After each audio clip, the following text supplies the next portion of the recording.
నమస్కారము. ఈరోజు ఒక కొత్త పాఠ్యాంశాన్ని మనం తీసుకుంటున్నాం. Human values and professional ethics, తెలుగులో మానవ మూల్యములు, వృత్తి ధర్మాలు. సహజంగా కొన్ని పదాలు ఇప్పటి వరకు మనము అనేక కోణాలు వినుంటాం, కానీ ఇందులో చెప్పుకునే పదాలు మాత్రము దీనికోసమే మనం వినియోగించాలి.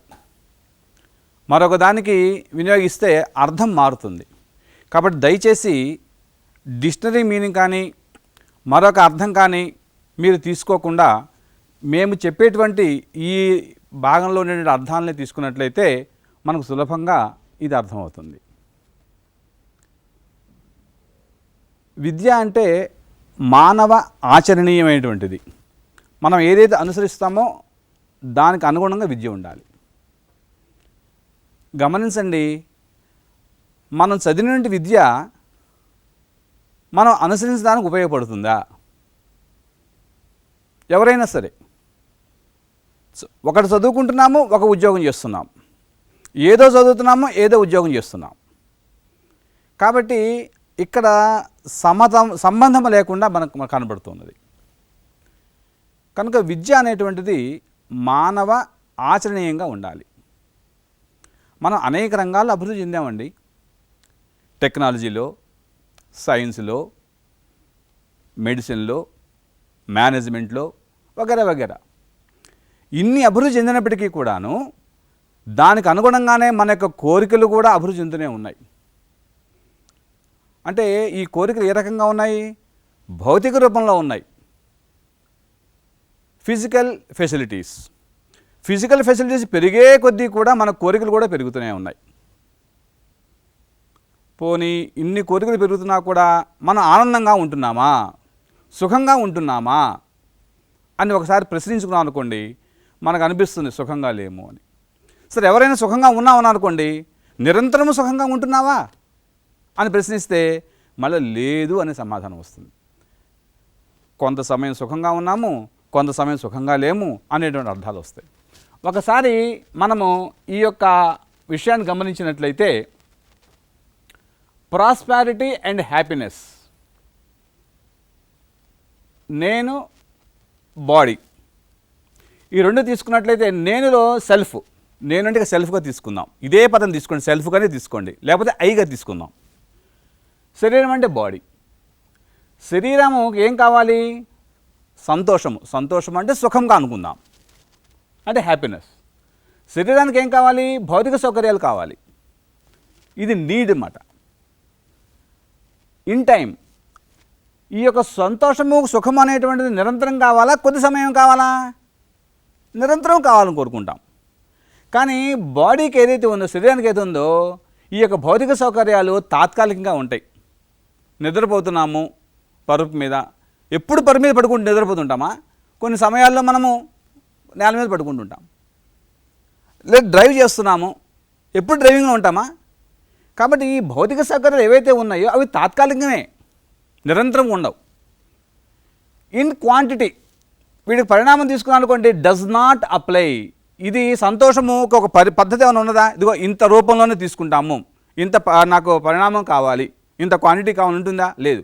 దానికి ఆనందం అన్నమాట. ఎంతైనా మనకు ఆ సంతోషం ఉంటూనే ఉంటుంది, ఎందుకు? నిరంతరం కాబట్టి దీనికి ఒక హద్దు అంటూ లేదు. కానీ ఈ శరీరానికి మాత్రము మనకు పరిమితము. తింటూ ఉంటాం అనుకోండి, ఒక 10 నిమిషాలు, పావు గంట తింటుంటాం. ఎంత ఫ్యామిలీతో కూర్చొని ఎంజాయ్ చేసినా కూడా ఒక అరగంట. కానీ ఆ రకంగా ఇక్కడ మనము తినడం అనేటువంటిది, నడవడం అనేటువంటిది, ఏవైతే రెగ్యులర్ హ్యాబిట్స్ ఉంటాయో అవన్నీ కూడా మనకు పరిమితంగానే కనబడుతున్నాయి. ఇంకపోతే ఇక్కడ యాక్టివిటీస్, మన యొక్క సెల్ఫ్లో నిరంతరము కోరికలు, ఆలోచన, ఆశ ఈ మూడు కూడా నిరంతరము కూడాను మనకు తిరుగుతూనే ఉంటాయి. నిద్రలో కూడా మనకు ఇవి జరుగుతూనే ఉంటాయి. ఒక చిన్న ఉదాహరణ చెప్తాను, గమనించండి. నేనే తీసుకున్నాను. ఈరోజు ఇక్కడ మీ ముందు పాఠ్యాంశం చెప్తాను రావాలి. రాత్రి నేను పడుకున్నప్పటికీ కూడాను నా మనసులో ఇదే ఆలోచన ఉంటుంది. రేపు పొద్దున నేను వెళ్ళాలి, పాఠం చెప్పాలి, ఇదే ఆలోచన ఉంటాను నేను. కాబట్టి నిద్ర పడుతుంది, కానీ మనసు లోపల మాత్రం మన యొక్క సెల్ఫ్ ఈ యొక్క ఆలోచనలు చేస్తూనే ఉంటుంది. కానీ శరీరం ఉందే, బాడీ ఉందే, ఇక్కడ నిద్ర అనేటువంటిది కొంత సమయమే, 4 గంటలు, 5 గంటలు, 6 గంటలు తీసుకుంటాం. కాబట్టి తినటము, నడవటము ఈ రెండు కూడా మనకు యాక్టివిటీస్ బాడీలో కనబడుతుంటాయి. నోయింగ్, అజ్యూమింగ్, రికగ్నైజింగ్, ఫుల్ఫిల్లింగ్ ఈ 4 కూడా మనకు సెల్ఫ్లో కనబడుతూ ఉంటాయి. కానీ బాడీలో మాత్రము ఇవి రికగ్నైజేషన్ అండ్ ఫుల్ఫిల్లింగ్ ఈ 2 మాత్రమే మనకు బాడీలో మనకు కనబడుతూ ఉంటాయి. ఇంకపోతే చైతన్యము సెల్ఫ్లోనే ఉంటుంది చైతన్యం. అదేవిధంగా బాడీలో ఏముంటుంది? జడం ఉంటుంది. తర్వాత రైట్ అండర్స్టాండింగ్, రైట్ ఫీలింగ్ ఇది మన యొక్క సెల్ఫ్లో ఉంటుంది. భౌతిక వస్తువులు ఇదా చెప్పుకున్నాం, ఫిజికల్ ఫెసిలిటీస్. ఈ ఫిజికల్స్ ఏవైతే ఉన్నాయో ఇది బాడీకి మాత్రమే అవసరం. కాబట్టి భౌతిక సౌకర్యాలు తాత్కాలికము, పరిమితము, తినడము, నడటము, రికగ్నిషన్, ఫుల్ఫిల్లింగ్, జడము, భౌతిక వస్తువులు ఇవన్నీ కూడా మనకు శరీరంలో ఉంటాయి. ఇవన్నీ సెల్ఫ్లో ఉంటాయి.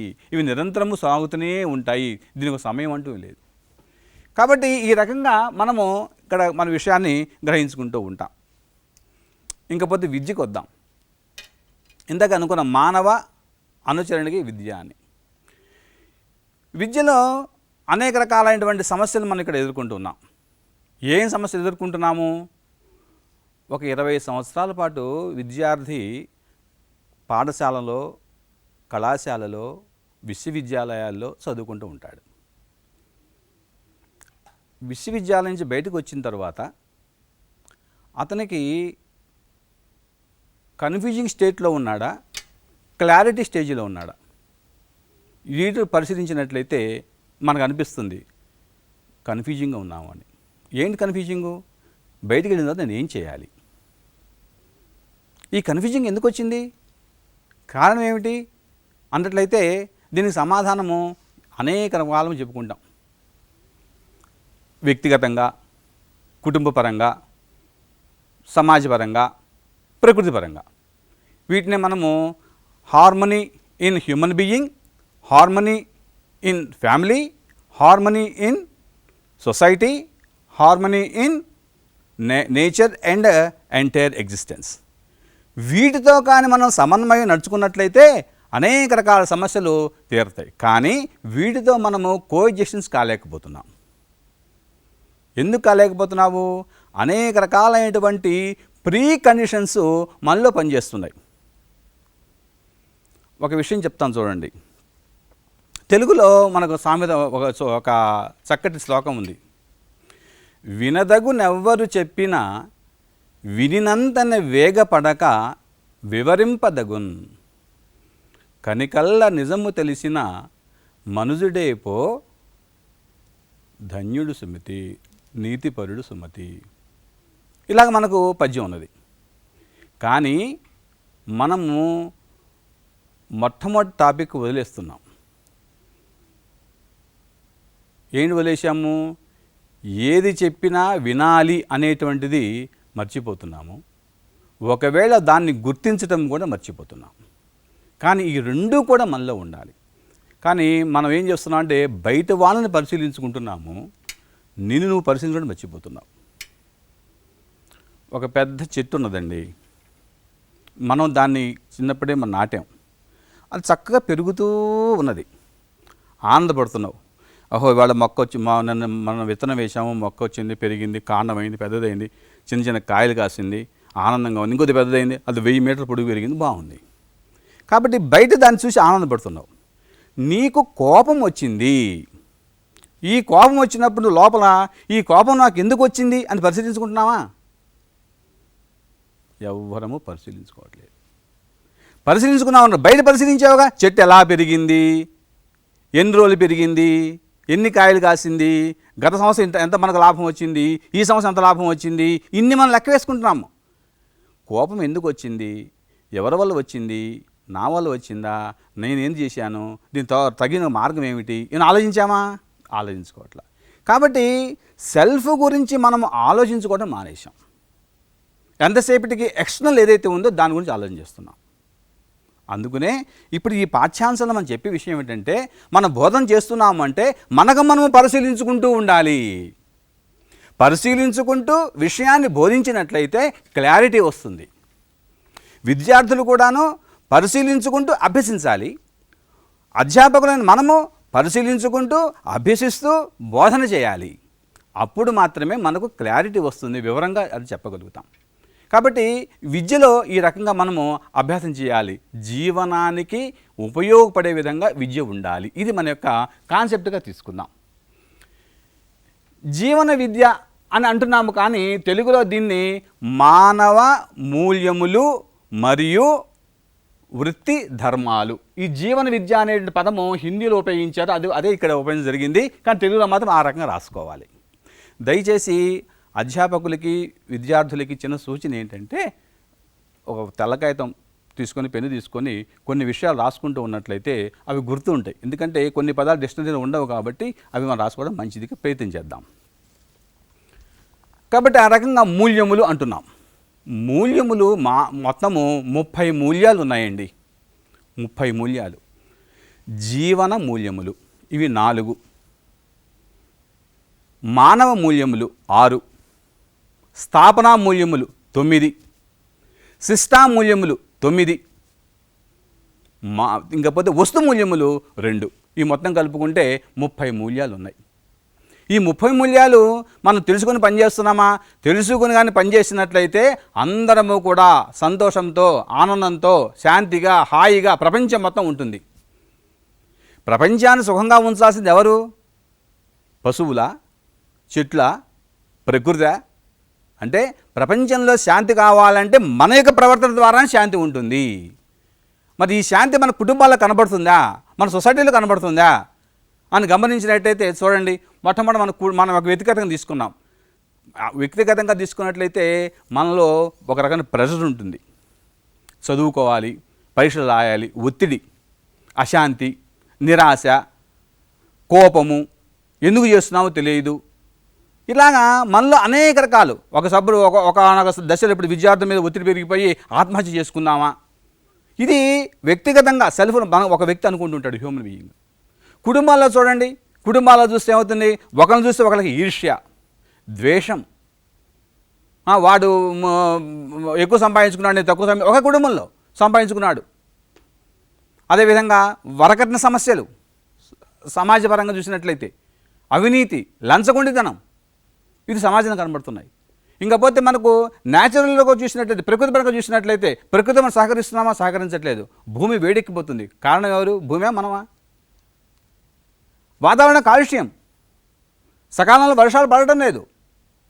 నిన్న కాక మనం జరిగినటువంటి మనకు కొన్ని వేల మంది అయిపోయారు అక్కడ వచ్చినటువంటి యమునా నది యొక్క దీనివల్ల. మరి దీని ప్రభావం ఏంటి? ప్రకృతితో మనం సహకరించకపోవడం వల్ల వచ్చేటువంటి ప్రమాదం. అయితే దీనికి మనం ఏమి చేయాలి అంటే, వ్యక్తిగతంగా నువ్వు ఎంతవరకు కారణము, ఎంతసేపు మనం ఏం చేస్తాము, అవుట్ సైడ్, అది వాడు కారణము, వీడు కారణము అని చెప్తున్నావు. వాడు వీడు కారణం కాదు, నువ్వు ఎంతవరకు కారణం అవుతావు. నువ్వు సుఖంగా ఉండాలి, నీతో పాటు నీ కుటుంబం సుఖంగా ఉండాలి, సొసైటీ సుఖంగా ఉండాలి. తద్వారా మనము ప్రకృతితో సమన్వయంతో, సమతుల్యంతో మనము ఎగ్జిస్టింగ్ చేయాలి. ఇంకొకసారి చూడండి, మనకు యానిమల్స్ చూస్తే భయమా, ప్రకృతిని చూస్తే భయమా, మనిషిని చూస్తే భయమా అని ప్రశ్న వేసుకుంటే, మనిషిని చూస్తేనే భయం. 4 రకాల భయాలు: ప్రాణ భయం, ధన భయం, పదవీ భయం, మనకి మానవ భయం అంటాం. అదేంటంటే మన యొక్క దీన్ని కోల్పోతుంటాం. అట్లా 4 రకాల భయాలు మనకు ఉంటాయి. ఆ రకమైన భయాలతో మనము ముందుకు వెళ్తూ ఉన్నాం. మరి యానిమల్ చూస్తే మరి ఎందుకు భయం లేదండి? ఒక జంతువు చూసి మనం భయపడట్లేదే, మనమే వాడిని భయపెడుతున్నాం. కాబట్టి అన్నిటికీ కారణం ఎవరయ్యా అంటే మనిషి. కారణం ఏమిటి? సరి అయినటువంటి విద్యా విధానము లేకపోవటం వల్ల. అట్లా అనేసి ఇప్పుడు ఇవన్నీ మనకు చెప్పేవని చెడు కాదని చెప్పట్లేదు. ఫిజికల్ ఫెసిలిటీస్ కావాలి. ఫిజికల్ ఫెసిలిటీస్ ఎంత కావాలి అనేది మనం గ్రహించలేకపోతున్నాం. అర్థశాస్త్రంలో కొన్ని విషయాలు చెప్తూ ఉంటాం, అది మనకు నాటుకుపోయింది. నేను కూడా అర్థశాస్త్రాల్లో చెందిన ఉపాధ్యాయుడే కాబట్టి నేను కూడా అదే చెప్తున్నా విద్యార్థులకి. ఏమిటి? కోరికలు అనంతములు, వనరులు పరిమితము. ఈ కోరికలు తీర్చుకోవడానికి ఈ వనరులు పరిమితంగా ఉన్న వనరులని మనము ఉపయోగించుకోవాలి. ఈ కాన్సెప్టు మనకు పడిపోయింది. ఇప్పుడు నాకు 55 సంవత్సరాలు. నేను ఒక విద్యార్థిగా చేరినప్పటికీ ఒక 11 ఏళ్ళు చేరాను అనుకోండి. 11 నుంచి ఇప్పుడు 55 అంటే సుమారుగా నేను ఒక 45 సంవత్సరాల పాటు 44 సంవత్సరాల పాటు నేను ఇదే పదాన్ని వింటూ ఉన్నా. ఇది నాకు జీర్ణించుకుపోయింది. ఏమైంది? బోలెడన్ని కోరికలు ఉన్నాయి. ఈ కోరికలన్నీ కూడా నేను తీర్చుకోవాలంటే వనరులు తక్కువగా ఉన్నాయి. కాబట్టి ఎంతసేపటికి కూడా వనరులు తీసుకోవాలి. ఇదే ఆలోచన ఉంటున్నాను. అందుకని ఇందాక శ్లోకం చదివాను. ఏమిటిది? వినదగునెవరు చెప్పినా వివరింపదగును, వినింతని వేగపడక వివరింపదగును. నాలో నేను ఆలోచించుకోవాలి, నిజంగా నాకు అన్ని కోరికలు ఉన్నాయా? ఒకవేళ ఉన్నట్టయితే లిస్ట్ అవుట్ చేయండి. నేను హై స్కూల్ పాస్ అయ్యాను, 10th క్లాస్ పాస్ అయ్యాను. ఏం చేయాలి? ఇంటర్మీడియట్ చేస్తాను. ఇంటర్మీడియట్లో కోరికలు వేరుగా ఉంటాయి, డిగ్రీ కోరికలు వేరుగా ఉంటాయి. కోరికలు మారుతూ ఉన్నాయి, అనంతాలు కాదు. కాబట్టి కోరిక అనేది కంటిన్యూస్. కాబట్టి లిస్ట్ అవుట్ చేసుకోండి. కావాలి మనంతా కూడా అభివృద్ధి, ఎవరైనా సరే అంత పైకి వచ్చి పెరిగాం కాబట్టి ఒకసారి లిస్ట్ అవుట్, నీకు ఏం కోరికలు రాయండి. మహా వస్తే ఒక 100 కోరికలు రాస్తారు వ్యక్తిగతంగా. మీరు సమాజం మొత్తాన్ని తీసుకొని సమాజంలో చాలా కోరికలు అని మాత్రం అనుకోవద్దండి. ఎవరికి వాళ్ళు ఆలోచన చేస్తారు. అందుకని సెల్ఫ్ ముందు నీ గురించి ఆలోచించుకో. నీకు ఏం కోరికలు ఉన్నాయి? 100 కోరికలు వస్తే గొప్పే, పోని 1000 వస్తే గొప్పే అనుకుందాం. కాబట్టి ఇది కోరికలు అనంతాలు కాదు, కోరికలు కంటిన్యూస్. వనరులు పరిమితాలు అంటున్నాం. వనరులు పరిమితం కూడా కాదు, వనరులు చాలా ఉన్నాయండి. మనకు ఎంతైతే కావాలో ఆహారము, దానికి 3 రెట్లు ఉత్పత్తి చేస్తున్నాం మనం ప్రపంచం మొత్తంలో. ఒక అమెరికాలో తీసుకున్నట్లయితే 100 వస్తువులు వాళ్ళు కానీ కొనుగోలు చేస్తే వితిన్ 6 మంత్స్లో 60% వస్తువులు డస్ట్బిన్కి వెళ్ళిపోతున్నాయి. కారణం ఏంటి మరి? వాళ్ళకి ఏం కావాలో తెలియదు. ఇది కారణం. కాబట్టి మనకి ఏమి కావాలని ముందు కోరుకున్నాం అనుకోండి, అప్పుడు ఈ యొక్క సమస్య ఉండదు. ఇన్ని ఫిజికల్ ఫెసిలిటీస్ మనం కల్పించుకున్నప్పటికీ సుఖము, సంతోషము, ఆనందం మనలో ఉన్నాయా? ఒకళ్ళకంటే ఫిజికల్ ఫెసిలిటీ లేవు, వాడికి ఇల్లు లేదు, లేకపోతే సరైనటువంటి వస్త్రం లేదు, ఇంకేదో భోజనం లేదు, ఏదో అనుకున్నాం, వాడు బాధపడుతున్నాడంటే అర్థం చేసుకున్నాం. అన్ని ఫెసిలిటీస్ మనకున్నాయి, మనం సుఖంగా ఉన్నామా?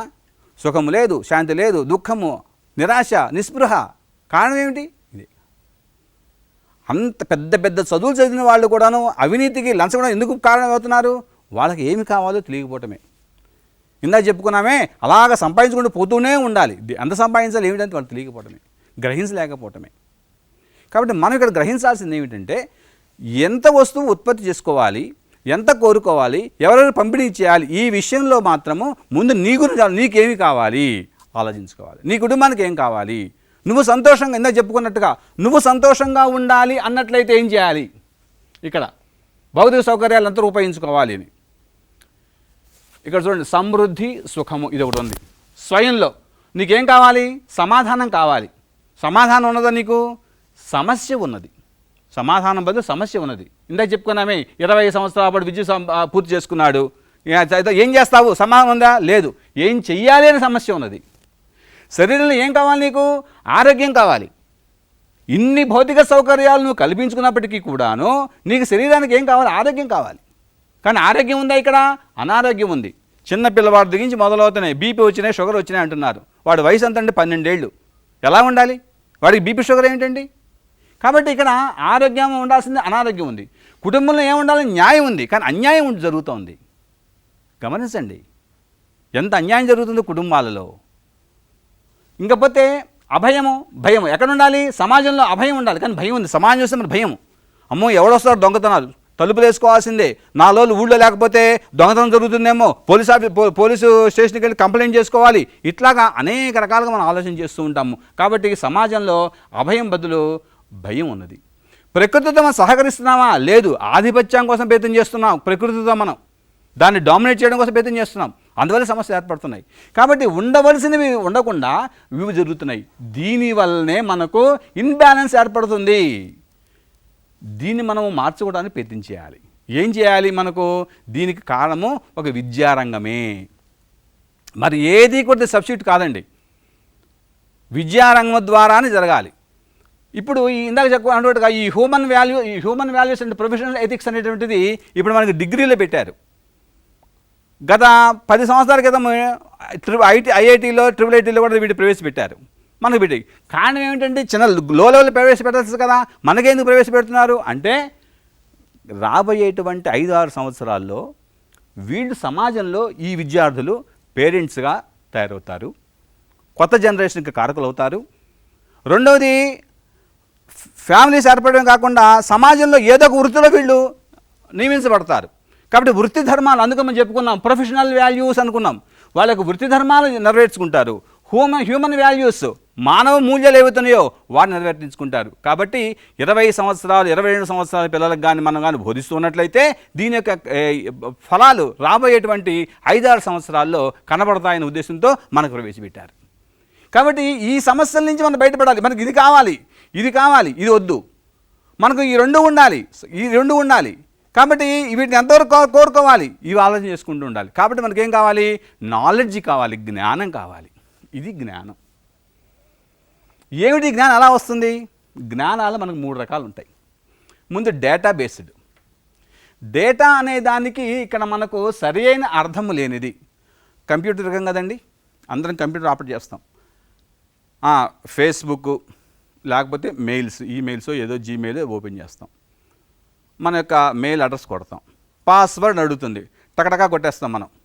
కొట్టేస్తే మనకు చుక్కలు కనబడుతూ ఉంటాయి. ఆ చుక్కలు నాకు తెలియదు, నీకే తెలుస్తుంది ఆ చుక్కలు ఏది కొట్టామనేది. That is called data. అంటే డేటా అనేది ఒక వ్యక్తిగతంగా వాళ్ళకి మాత్రం తెలుస్తుంది, కాబట్టి మనకు మాత్రం తెలియదు. కాబట్టి అది అర్థము లేనిది. ఇన్ఫర్మేషన్, సమాచారము మర్చిపోయే అవకాశం ఉన్నది. ఎట్లా మర్చిపోతాము? పక్షి అన్నాం, ఇంగ్లీష్లో బర్డ్ అని రాశాం. వాడికి సమాచారం, ఓహో పక్షి అంటే బర్డ్ అర్థమైంది, అంతే. వాడికి ఇంకేం తెలియదు. అలా కాకుండా మనము ఒక బొమ్మ గీసి చూపించాం అనుకోండి, పక్షి అంటే ఇలా ఉంటుంది అని. ప్రకృతిలో చూపించాం, ఇదిగో పక్షి అంటే ఇది అని. మనకు పేరెట్ ఒక పక్షి ఉంది, తర్వాత స్పారో ఒకటి ఉన్నది. ఈ 2 కూడా పక్షి జాతులు. స్పారోస్ ఇప్పుడు కనబడట్లేదు. అంటే ఏంటి? పిచ్చుకలు అన్నీ కూడా పోయినాయి. ఇప్పుడు పిచ్చుకని మనకు పిల్లవాళ్ళు చెప్పాలంటే అది ఇన్ఫర్మేషన్ అవుతుంది తప్పితే నాలెడ్జ్ కాదు. నాలెడ్జ్ అంటే వాడికి జ్ఞానం, ఎప్పుడూ మర్చిపోలేనిది జ్ఞానం. మీకు చిలకని చెప్పామనుకోండి, ప్యారెట్ని చూపించామనుకోండి, వాడు చూస్తాడు ఇది చిలుక, వాడు ఎప్పుడు మర్చిపోడు. స్పారో చూపించమని అనుకోండి, ఇప్పుడు చూపించలేకపోతున్నాం గ్రామాల్లో. కాబట్టి అది ఏమవుతుంది? ఇన్ఫర్మేషన్ అవుతుంది. ఇంకొక ఉదాహరణ తీసుకుంటాం. ఇక్కడ మా పిల్లవాడు, చిన్న పిల్లవాడు ఒక అడ్రస్ కావాలన్నాడు. డాడీ మనం ఎక్కడ ఉంటున్నాము, ఏమిటి, ఒక అడ్రస్ కావాలి రాయమన్నారు అని అడిగాడు.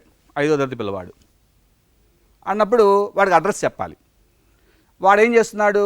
నేను తిరువూరులో ఉంటున్నాను, బోసుబొమ్మ దగ్గర ఉంటున్నాను, లేకపోతే కృష్ణా జిల్లాలో ఉంటున్నాను అని ఒక ఆర్డర్ ఆఫ్ మెరిట్ కాకుండా ఇష్టం వచ్చి రాసుకెళ్తున్నాడు. అలా కాకుండా వాడి దగ్గర తీసుకొని ఒక చిన్న ఎగ్జాంపుల్ చెప్పాను అనుకోండి, ఇదిగో ఒక చిన్న సర్కిల్ గీసాం, ఇది మనం ఉండేటువంటి ఇల్లు శ్రీనిలయము. ఈ శ్రీనిలయం ఎక్కడుంది? ఇదిగో బోసుబొమ్మ పక్కన ఉన్నది. ఇది ఒక సర్కిల్. ఇది ఎక్కడ, ఎందులో ఉన్నది మొత్తము అంటే తిరువూరులో ఉన్నది. ఇదో మరొక సర్కిల్. ఈ తిరువూరు ఎక్కడ ఉన్నది? కృష్ణా జిల్లాలో ఉన్నది. ఈ కృష్ణా జిల్లా ఎక్కడ ఉంది? ఆంధ్రప్రదేశ్లో ఉన్నది. అప్పుడు అర్థం చేసుకుంటాడు, ఓహో అడ్రస్ రాయమంటే శ్రీనిలయము, బోసుబొమ్మ పక్కన, తిరువూరు, కృష్ణా జిల్లా, ఆంధ్రప్రదేశ్ అని చక్కగా రాసుకుంటాడు. ఇది జ్ఞానం. ఆ తర్వాత ఇంకా వాడికి ఉద్దేశం వచ్చింది కూడా ప్రశ్న వేసాను అనుకోండి, నా డాడీ ఆంధ్రప్రదేశ్ ఎక్కడుంది, నాన్నగారు ఆంధ్రప్రదేశ్ ఎక్కడ ఉన్నది అని అనుకోండి, చెప్తాం ఆంధ్రప్రదేశ్ ఎక్కడ ఉన్నది, ఇదిగో ప్రపంచంలో ఉంది, ప్రపంచం ఎక్కడ ఉంది, సౌరకుటుంబంలో ఉంది, సౌరకుటుంబం ఎక్కడ ఉంది, యూనివర్స్లో ఉంది, యూనివర్స్ ఎక్కడ ఉంది నాకు తెలియదు నాయన. కాబట్టి మనకు తెలిసినంత వరకు కూడాను సమాచారము మనం అందించగలగాలి. ఒక్కసారి ఇప్పుడు చూడండి, ఎంతమంది పేరెంట్స్ వాళ్ళ పిల్లలకి దగ్గర కూర్చోపెట్టుకొని ఈ నాలెడ్జ్ ఇస్తున్నారు. సమయం ఏదండి? భగవంతుడు మనకు రోజుకి 24 గంటల సమయం ఇచ్చాడు. డివైడ్ చేసుకున్నాం. తను మన తన కోసము, మన వాళ్ళ కోసం, ధనం కోసం. నా కోసం 8 గంటలు కావాలి. నేను నిద్రపోయినా, భోజనం చేసినా నా యొక్క సొంతం కోసం 8 గంటలు కావాలి. మరొక 8 గంటలు ఏం చేయాలి? వృత్తి కోసం చేయాలి, డబ్బు సంపాదించుకోవాలి, ఏం చేయాలి. మరొక 8 గంటలు దేనికోసము? కుటుంబ సభ్యులతో గడపటం లేదా సమాజంతో గడపటం. సినిమాలని, షికార్లని, పార్కులని, తీర్థయాత్రలని, సంఘసేవని, ఏదో ఒక కార్యక్రమం. కానీ నీ యొక్క 8 గంటలు నువ్వు తీసేసుకుంటున్నావు, తప్పదు. మనకు సొసైటీకి కానీ కుటుంబానికి కానీ వెచ్చించాల్సినటువంటి ఈ యొక్క 8 గంటల్ని నువ్వు డబ్బు సంపాదించడానికి ఉపయోగిస్తున్నావు. ఇక్కడ సమస్య ఏర్పడుతుంది. పిల్లవాడికి మనము భౌతిక సౌకర్యాలు అందిస్తున్నాం, కానీ వాడికి కావలసినటువంటి విజ్ఞానాన్ని అందించట్లా. ఇందాక చెప్పాను మూల్యాలు అని. స్థాపనా మూల్యాలు 9 ఉన్నాయి. అందులో ముఖ్యమైనటువంటి మూల్యము 2 చెప్తాను, అంటే రాబోయేటువంటి పాఠాలు వస్తాయి, కానీ ఇక్కడ సందర్భం వచ్చింది కాబట్టి. మమత, రెండోది గ్లోరీ. మమత అంటే ఏంటి? వాళ్ళకి అంచేటువంటి ఫిజికల్ రూపంలో అందజేసేటువంటి ఫెసిలిటీ ఏదైతే ఉందో దాన్ని మనం మమత అంటున్నాం. వాత్సల్యము, గైడెన్స్. వాత్సల్యం అంటే గైడెన్స్. వాత్సల్యాన్ని అందించట్లేదు. ఎందుకు వాత్సల్యాన్ని అందించలేకపోతున్నావు? నీ యొక్క 8 గంటల్లో పిల్లలకి కేటాయించాల్సింది, కుటుంబానికి కేటాయించాల్సింది డబ్బు సంపాదించడానికి వెళ్ళిపోతున్నావు. అందువల్ల పిల్లల్ని దగ్గర పెట్టుకొని నువ్వు వాళ్ళకి ఏం కావాలో చూడట్లేదు. ఏదన్నా అడిగితే సౌకర్యాలు కలపజేస్తున్నావు. ఇప్పుడు సమాజంలో పిల్లలు ఎలా తయారయ్యారంటే, నువ్వు ఇచ్చేదేంటి పక్కవాడు ఇస్తారు కదా అనే విధంగా తయారయ్యారు. కాబట్టి సౌకర్యాలు కల్పిస్తున్నాం కదా అని వాళ్ళు ఆనందంగా లేరండి, వాళ్ళు దుఃఖంగానే ఉన్నారు. అది మనం గమనించలేకపోతున్నావు. ఎందుకు గమనించలేకపోతున్నావు? నువ్వు డబ్బు సంపాదన పడ్డావు కాబట్టి. కాబట్టి ఈ సమస్యను ఏదైతే ఉందో మన యొక్క వాత్సల్యము, మమత అంటే ఫిజికల్ ఫెసిలిటీ కల్పజేయటము, వాత్సల్యము అంటే వాళ్ళ దగ్గర తీసుకొని వాళ్ళకి కావాల్సినటువంటివి మనము సమకూర్చటము. ఇవి చిన్నప్పుడు మనందరూ మన పేరెంట్స్ మనం చేసేవాళ్ళు, ఇప్పుడు మనం అవి చేయలేకపోతున్నాం. ఇది కారణం. అందువల్ల విద్యార్థి ఎంతసేపటికి కూడాను బయట జరిగేటువంటి విషయాల్ని ఇంట్లోకి పట్టుకొస్తున్నాడు. ఇందాక చెప్పానే చెట్టు ఉదాహరణ, అదే జరుగుతుంది. ఎంతసేపు బయట పరిశీలిస్తున్నాడు, తను ఇంట్లో పరిశీలించలేకపోతున్నాడు, ఇంట్లో అవకాశం లేదు. ఏదైనా అడిగాడనుకోండి, ఒక చిన్నది విషయము, వాడు అడిగితే వాడు కావాల్సినటువంటిది కంటే ఎక్కువ తెచ్చిస్తున్నాం. చాక్లెట్లు కావాలి, ఒక పెద్ద డబ్బా తెచ్చి ఇవ్వటం. బిస్కెట్లు కావాలి, పెద్ద డబ్బా తెచ్చి ఇవ్వటం.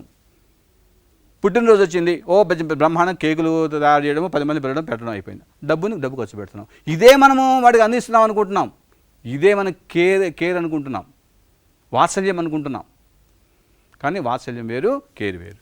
కేర్ చేయాల్సిందేమో తల్లి, గైడెన్స్ చేయాల్సిందేమో తండ్రి. కానీ ఈ రెండూ కూడా ఇప్పుడు చేయడం లేదు. ఇద్దరు కూడా వేరు స్థాయిలో ఉంటున్నారు. కాబట్టి సమస్య పిల్లవాడికి ఈ జ్ఞానం అనేది సరిపోవట్లేదు. కాబట్టి జ్ఞానము అంటే data based, information based, knowledge based. జ్ఞానం ఎప్పుడు కూడా మర్చిపోలే విధంగా ఉంటుంది. ఈ రకంగా మనము జ్ఞానాన్ని కావాలి.